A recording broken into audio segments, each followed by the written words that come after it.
Арық қыздарға джинсы шалбар таңдаудағы 3 кеңес.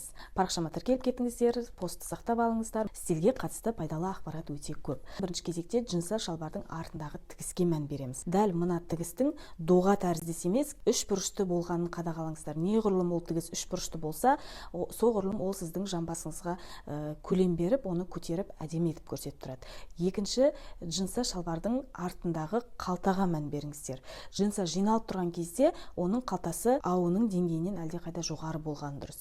Егер қалтасы ауының деңгейімен бірге болатын болса, онда ол сіздің жамбасыңыздың бар көлемді ұрлап, фигураңызды бір тегіс етіп көрсетеді. Үшінші кеңес, джинсы материалдың орташа тығыздықтағысын таңдаңыз.